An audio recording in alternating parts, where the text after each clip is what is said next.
Hello, today I'm going to be talking a little bit about self-isolation for obvious reasons. I know it's been a while since I did a video, but I really felt that maybe it's time to do another one, and this is a very important topic to a lot of people right now around the world.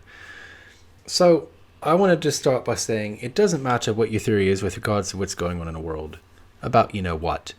It's simply about following the rules. It's a well-known foundational concept of spiritual and self-improvement that resistance keeps things in place. Go with the flow and you'll see results no matter what the issue, whether it's pain, fear, anxiety, or even the request for self-isolation for that matter. This of course doesn't mean you should submit to stupidity or disregard your own judgment, but it's a simple reminder that you're not always in control. In fact, you're never in control in a conventional sense. Control is an illusion. So, what are you afraid of? Separation from others? Boredom? Losing your freedom? Losing the luxury of comfort? Worrying about survival? Essentially, this can all be boiled down to one thing: the fear of living with your own thoughts. So many of the things that we do in life are based around distracting yourself from your own thoughts. So many welcome distractions: music, films, eating, drinking, to name a few. And I'm not saying these things are bad for you. I'm just saying there should be some balance there. So you have a nasty or disturbing thought, and it makes you feel like crap.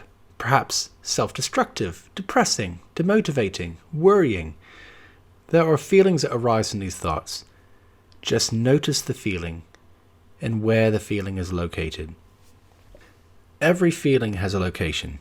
Let's say you think of something that makes you feel sad, and you feel a heaviness in your heart. There is your location. When you have identified your feeling location, just move your awareness to that spot and observe. Go with the flow. Don't resist. Just feel. Feel it for what it is, a sensation. And the reason I'm mentioning this is that by reducing your thoughts and feelings in this way is an incredibly easy way to prevent them from reoccurring, at least in the same way. Even if it makes them more manageable. Nothing is foolproof, but certainly effective to one degree or another. So let's say you still have this thing you can't stop thinking about. This thing that you want to do or simply can't do whilst in self-isolation. Ask yourself, what would happen if I can't do these things anymore? How would that make me feel? And like I said before, find that feeling and just observe it. Or try and find some sort of positive in relation to it. There is always a silver lining, even with a turd. Let's say I can't get my favorite brand of biscuits anymore. Then you could always go on a diet. How about I can't see my friends anymore? Then you'll have more time to meditate. Or even, how long am I going to be in here for? Then realize all you have is right now.